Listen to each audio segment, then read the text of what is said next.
मेरा भतीजा इंजीनियरिंग के लिए हमारे घर आने लगा और मेरे पति के बीच दूरियां बढ़ने लगी। हर रात मेरे पति मुझे समय देने के बजाय सो जाते थे। एक रात मेरे भतीजे ने मुझे हॉल में सोफे पर बैठे देखा तो वह मुझे अपने कमरे में ले गया। उसने कहा, मम्मी, मैं आपको आज से हर रोज ऐसे ही उदास बैठे हुए देखती हूँ। मैं आपको कभी मामा की कमी महसूस नहीं होने दूंगी। वो मेरे पास बैठ गई और गाने की धुन पर गाने लगी। नमस्कार दोस्तों, आज की कहानी में आपका स्वागत है। मेरा नाम अनामिका है। शादी के बाद मेरे पति अपने काम में इतने व्यस्त रहते थे कि उन्होंने मुझ पर ध्यान ही नहीं दिया। घर पर मेरा साथी मेरी 60 साल की सास थी। मुझे उनकी सेवा करना कठिन नहीं लगा, लेकिन अपने पति से दूरी के कारण मैं काफ़ी बेचैन हो गई। आज रात मैं बहुत खुश था क्योंकि अगले दिन रविवार है और मेरे पति मेरे साथ रहेंगे। रात को सोने से पहले मैंने महेश से कहा कि तुम कल कहीं नहीं जा रहे हो क्योंकि कल पूरी तरह मेरा होगा, हमें कल कोई भी नहीं रोक सकता। फिर महेश कहता है, अनामिका, मुझे एक बात कहनी है कि मेरा चचेरा भाई अभिषेक कल से कुछ वर्षों के लिए हमारे घर में रहेगा। उसे इंजीनियरिंग की पढ़ाई करनी है तो वो हमारे घर से ही पढ़ेगा। ये सुनकर मुझे एहसास हुआ कि मेरे पति के साथ समय बिताने का ये दिन भी मेरे हाथ से निकल गया।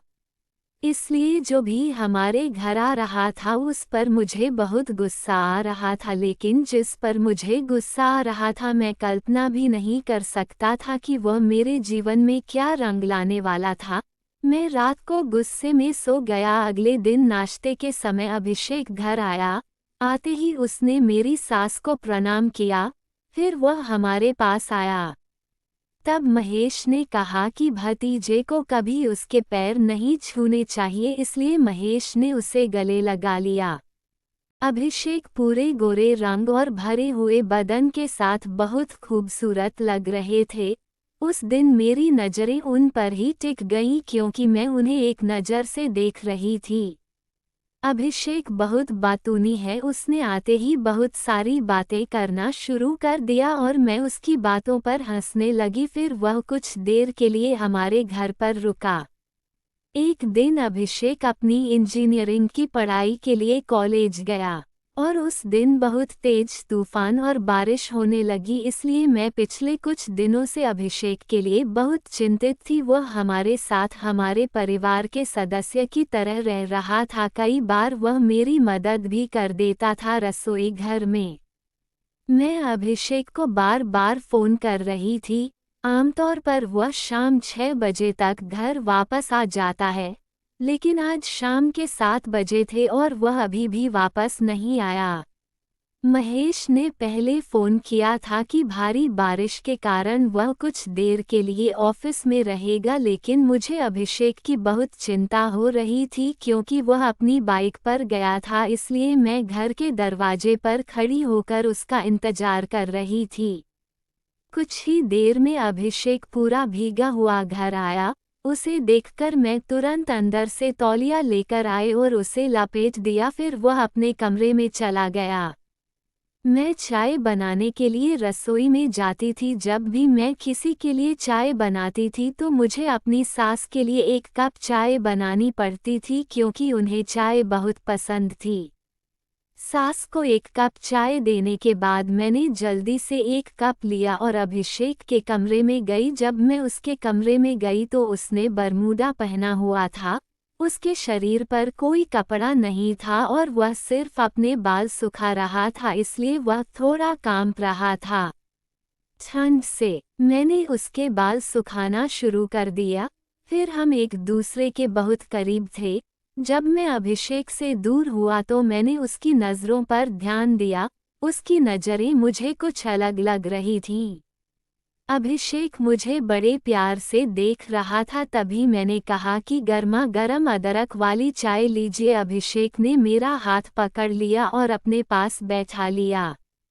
वह कहती है कि तुम मेरे नहीं हो फिर भी मेरा कितना ख्याल रखते हो। मैंने कहा अभिषेक वैसे तो मैं तुम्हारे चाचा और चचेरे भाई में कोई अंतर नहीं रखता। मेरा अपना कोई भतीजा नहीं है, लेकिन आप भी हमारे लिए कम प्रिय नहीं हैं। आप मेरे सबसे प्यारे भतीजे हैं। मैंने आपके लिए कुछ नहीं किया, फिर भी आप मेरी इतनी प्रशंसा क्यों करते हैं? हम बातें कर रहे थे कि घर का बेल बजे महेश घर वापस आ गया। शादी के 3 महीने बाद वह अपनी पत्नी को भूल गया।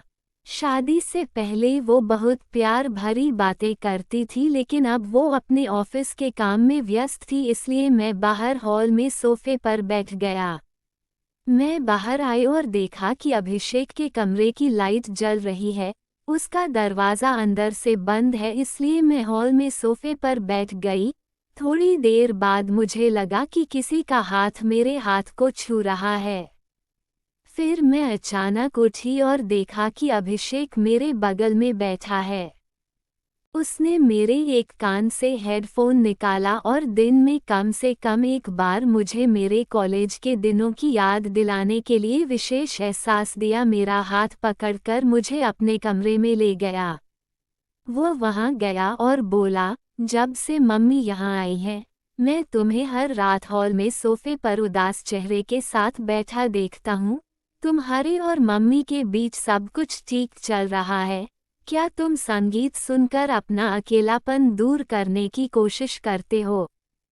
अभिषेक मेरे सारे मन की बात जानता था। मैं बस उसकी तरफ देखकर मुस्कुरा दी। उसने मेरा हाथ पकड़ लिया और बात करने लगी। उसने कहा, कुछ देर के लिए मुझे अपने रिश्तेदार की बजाय दोस्त की तरह देखो, क्योंकि जो बातें हम दोस्तों से खुलकर बात कर सकते हैं वो शायद तुम मम्मी की तरह मुझसे नहीं कर सकती। इसलिए मुझे अपना दोस्त समझो और मुझसे खुलकर बात करो।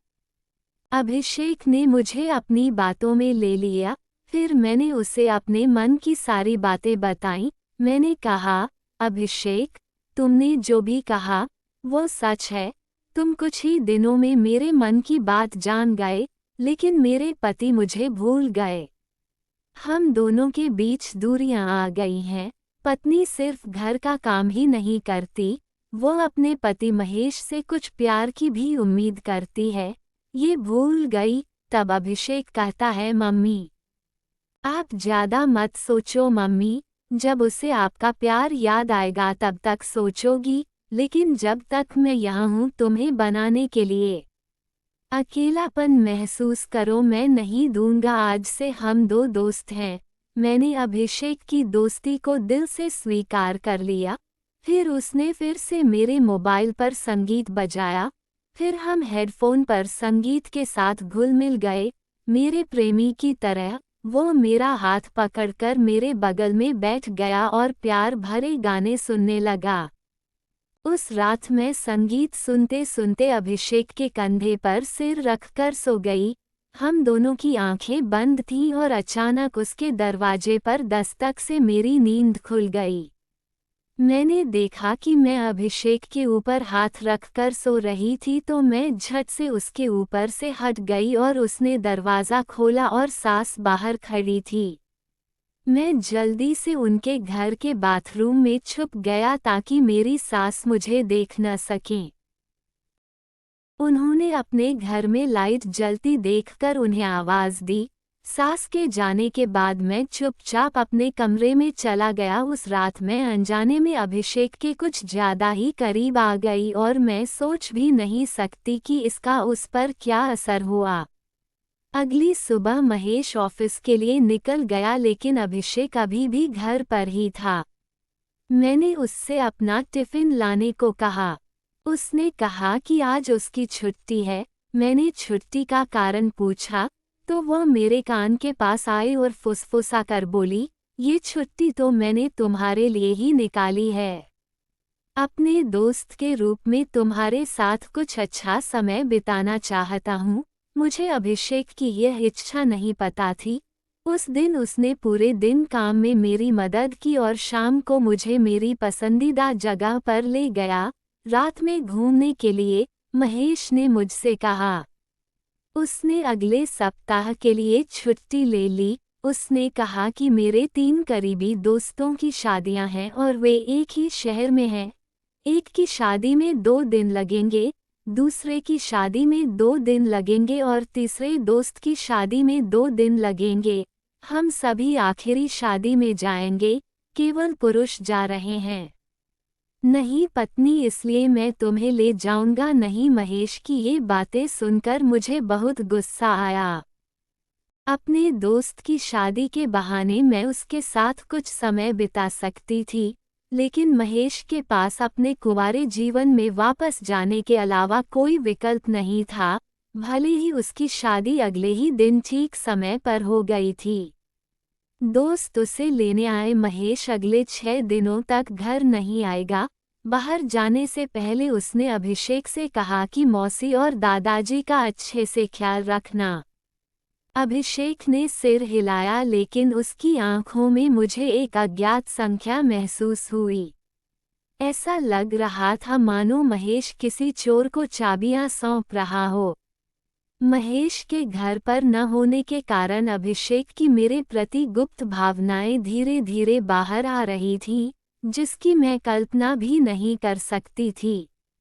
महेश के जाने के बाद मैं थोड़ी देर आराम करने के लिए अपने कमरे में चली गई। मैं चादर लपेटे हुए बिस्तर पर लेटी हुई थी कि अचानक अभिषेक मेरे कमरे में आया और अंदर आने के बाद उसने दरवाजा बंद कर दिया और मेरे पास ऐसे गिर गया जैसे कि वह मेरा पति हो। अभिषेक ने कहा, अनामिका आंटी, अगर आप सोती हैं तो क्यों? अब हमारे पास एक अच्छा मौका है। मेरे पास आपके लिए एक सरप्राइज है। मैंने अपने कॉलेज से समय पर छुट्टी ले ली है। अब जल्दी से तैयार हो जाओ, हमें बाहर जाना है। मैं पूछता रहा कि हम कहाँ जा रहे हैं, लेकिन उसने कुछ नहीं कहा। बस नानी को बताओ कि आप अपने दोस्त की शादी में जा रहे हैं और शाम से पहले वापस आ जाएंगे। बाहर बारिश हो रही थी, इसलिए वह मुझे अपने शशुमा के साथ ले जाना चाहती थी। उन्होंने मुझे शादी में जाने की इजाज़त दे दी, जबकि मुझे नहीं पता था कि मैं एक दोस्त की शादी में जा रही हूँ। अभिषेक मुझे अपनी बाइक पर ले गया और आधे रास्ते में मैंने लव बर्ड्स पार्क का साइन बोर्ड देखा। मैंने अभिषेक से कहा, क्या तुम मुझे लव में ले जा रहे हो? पक्षी पार्क। ये सुनकर उसने अपनी बाइक सड़क के किनारे ले ली और जोर से ब्रेक मारा, जिससे मैं पूरी तरह से उसके ऊपर गिर गई। गिरने के डर से मैंने उसे पीछे से पकड़ लिया और बाइक रोक दी। अभिषेक बोला, अनामिका मामी, आप बहुत होशियार हैं, आपने साइन बोर्ड सही पढ़ा। मैं आज आपको एक दिन के लिए लव बर्ड्स पार्क में ले जा रहा हूँ। हर समय रसोई में रहने के कारण आपका दिमाग खराब हो गया है। आज आपके दोस्त के रूप में मैं आपको बाहरी दुनिया के बारे में थोड़ा बताना चाहता हूँ। कुछ ही घंटों में हम लव बर्ड्स पार्क पहुँच गए। हमने वहाँ कई खेलों में खूब मजा किया। मैं अभिषेक का हाथ पकड़कर घूम रहा था और कई लोगों ने हमें जोड़ा समझ लिया। अभिषेक कभी मेरी कमर पर हाथ रखता तो कभी मेरे कंधे पर और मेरे साथ तस्वीरें खींचवाए। शाम 7 बजे से पहले हम घर लौट आए। घर से बाहर निकलते ही मुझे लगा कि बाहरी दुनिया में भी एक खूबसूरत जिंदगी है। उस रात मेरे कॉलेज ग्रुप के दोस्त की शादी का कार्ड आया। जल्द ही शादी तय हो गई। अगले दिन शादी हो गई। मैं सोच रही थी कि अपनी सास से क्या कहूँ।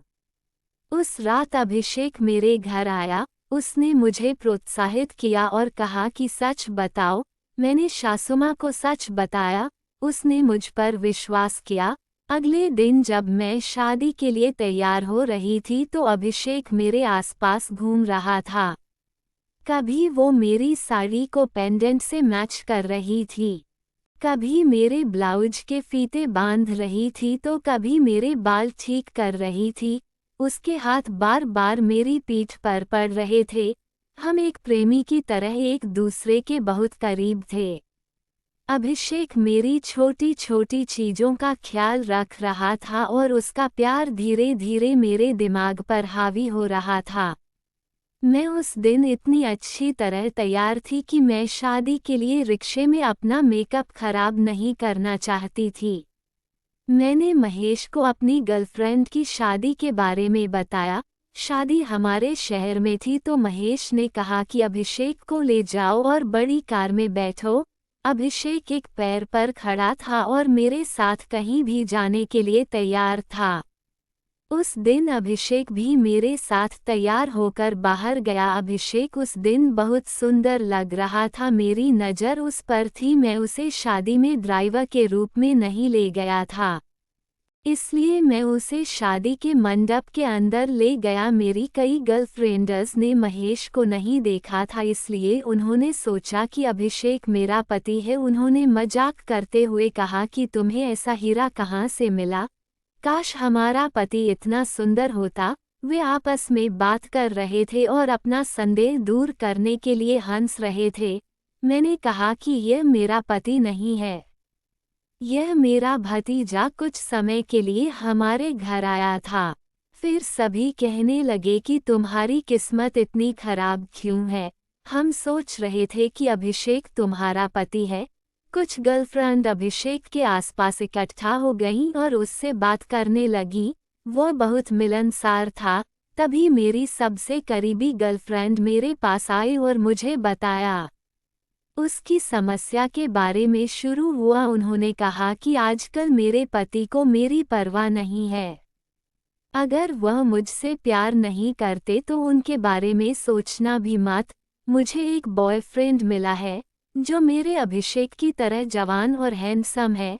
मैंने सोशल मीडिया पर आपकी कोई तस्वीर नहीं देखी है। कई महीनों से मीडिया को लगता है कि आप भी अपनी शादीशुदा जिंदगी से परेशान हैं। आप महेश के बारे में सोचने में समय क्यों बर्बाद कर रहे हैं जब आपके सामने कैडबरी है और आप बिस्कुट लेकर बैठे हैं?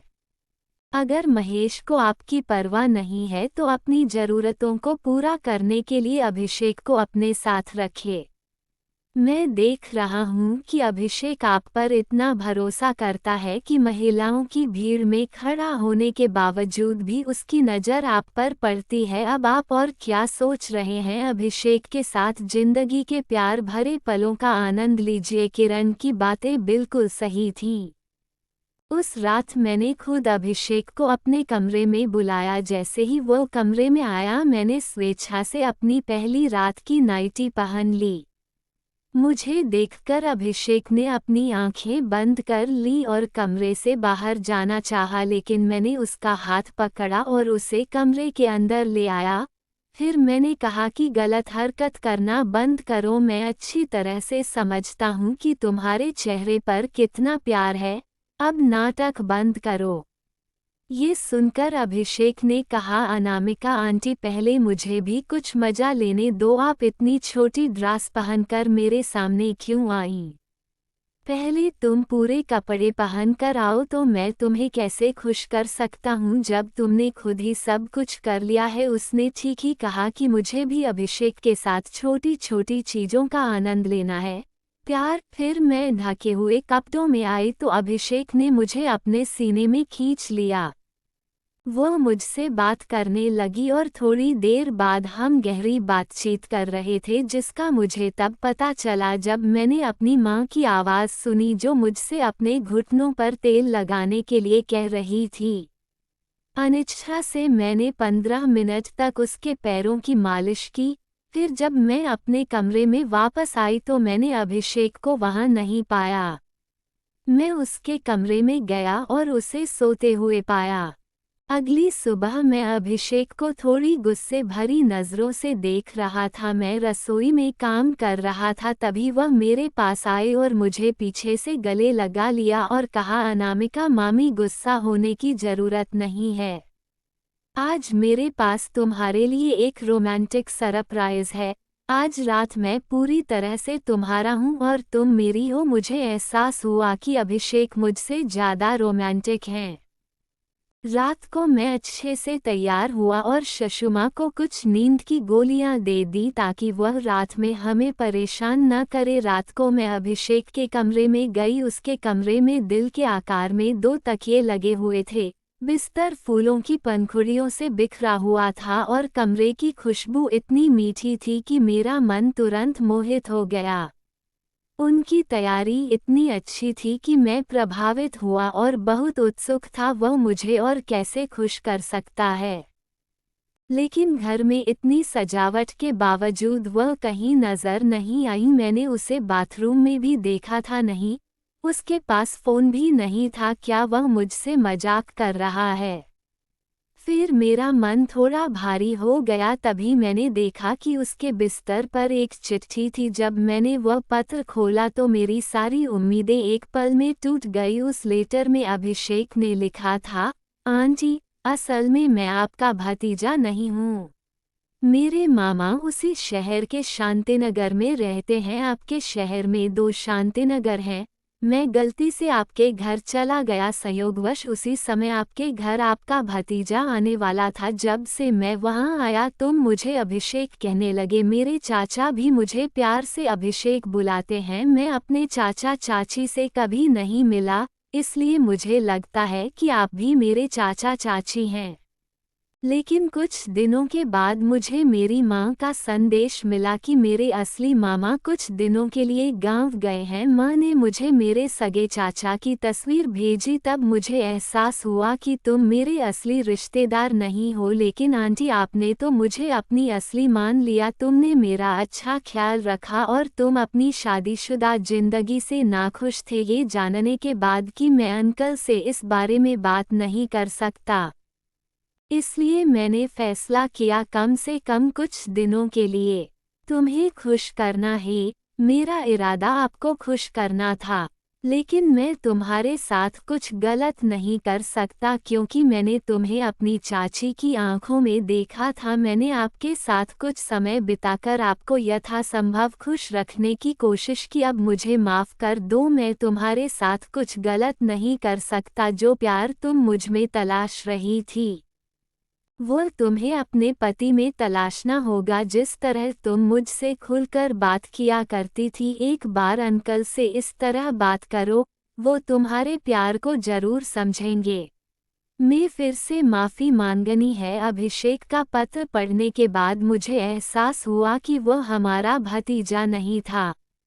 तभी महेश का फ़ोन आया। महेश ने बहुत जल्दी से कहा, अनामिका, माँ को आज रात अपने कमरे में ही रोक लेना। तुम दोनों दरवाज़ा बंद कर लो। कुछ समय पहले मुझे मेरी बहन का संदेश मिला अमेरिका से। दीदी का बेटा कुछ दिनों के लिए हमारे घर आने वाला था, लेकिन किसी कारणवश नेटवर्क समस्या के कारण वह नहीं आ सके। दीदी मुझे कॉल नहीं कर पाई। अब मुझे दीदी का मैसेज मिला तो मुझे एहसास हुआ कि हमारा सगा भतीजा हमारे शहर नहीं आया है। पिछले कुछ दिनों से हमारे घर पर एक पाखंडी ने डेरा जमा रखा है। तुम बिल्कुल भी चिंता मत करो, मैं यहाँ से जा रहा हूँ और जल्द ही घर आऊँगा। मैं उसे पुलिस को सौंप दूंगी। मैं पहले ही समझ गई थी कि महेश ने मुझसे क्या कहा था। अभिषेक गलती से हमारे घर आ गया, लेकिन उसने मुझ पर बुरी नज़र नहीं डाली। उसने मुझे बहुत कुछ सिखाया है और मेरे जीवन में कुछ खुशी के पल लाए हैं। मैं उस पर गुस्सा नहीं कर सकती थी। अगले दिन महेश घर आया, लेकिन उससे पहले ही अभिषेक चला गया। मैं वह पत्र महेश को नहीं दिखा सका। मैंने उससे कहा कि अभिषेक ने मेरे सामने कबूल किया है कि वह गलती से हमारे घर आ गया था और उसे भी हमारी तरह ही गलतफहमी थी। इतने दिनों में उसने हमारे घर में कुछ नहीं किया तो हमें उसे पुलिस को सौंपने का कोई अधिकार नहीं है। महेश ने मुझे समझा कि अभिषेक एक अच्छे परिवार से है। उस दिन अभिषेक अपने सगे मामा के साथ माफ़ी मांगने के लिए हमारे घर आया। उसने गलतफहमी के बारे में सब कुछ बताया और महेश ने उसे माफ़ कर दिया क्योंकि अभिषेक एक अच्छे परिवार से था।